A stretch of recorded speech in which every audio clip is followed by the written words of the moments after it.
కర్ణాటకలో ఆల్మట్టి యొక్క ఎత్తును పెంచేటువంటి ప్రక్రియ నిరాటంకంగా జరుగుతూ ఉంది.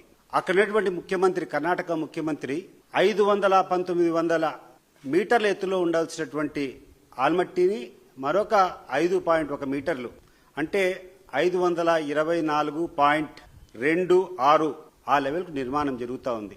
అంటే దాదాపు ఈ యొక్క 5.1 మీటర్లు ఎత్తు పెంచడం వల్ల 123 టీఎంసీలు సామర్థ్యం ఉన్నటువంటి ఈ ఆల్మట్టి రిజర్వాయర్ 221 టీఎంసీ సామర్థ్యానికి పెరుగుతుంది. అంటే దాదాపు ఒక 100 టీఎంసీలు అదనంగా కర్ణాటక ఈ యొక్క కృష్ణా జలాలను వాడుకునేదానికి సౌకర్యం ఏర్పడుతుంది.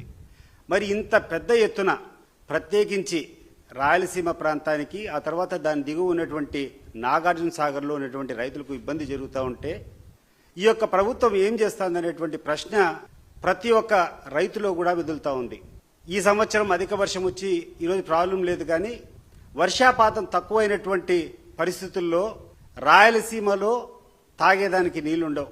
నాగార్జున సాగర్లో అయితే వాళ్ళు ఇంకొక పంట పెట్టుకునే దానికి కూడా అవకాశం ఉండదు.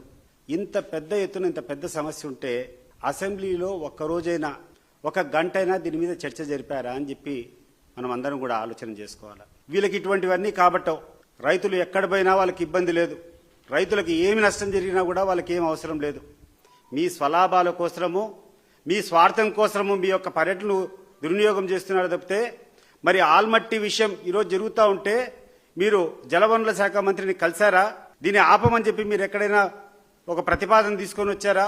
ఆ రోజు పవన్ కళ్యాణ్ గారు విశాఖలో ఉన్నటువంటి ఉక్కు ఫ్యాక్టరీకి ప్రైవేటీకరణ చేసే సమస్య లేదని చెప్పావు. ఈరోజు ఒక్కొక్కటి అడుగులు పడుతున్నాయి. ప్రైవేట్ పరం చేశారు ఆ ఫర్నేస్ను. రాబోయే కాలంలో మిగతాది కూడా ప్రైవేటైజ్ చేస్తారు. ఈ యొక్క విశాఖ ఉక్కు గురించి, ఈ ప్రైవేటైజేషన్ గురించి మీరు ఒక్కసారైనా, ఒక గంటైనా ఈ యొక్క అసెంబ్లీలో మీరు చర్చ జరిపారా అని చెప్పి నేను అడుగుతున్నాను.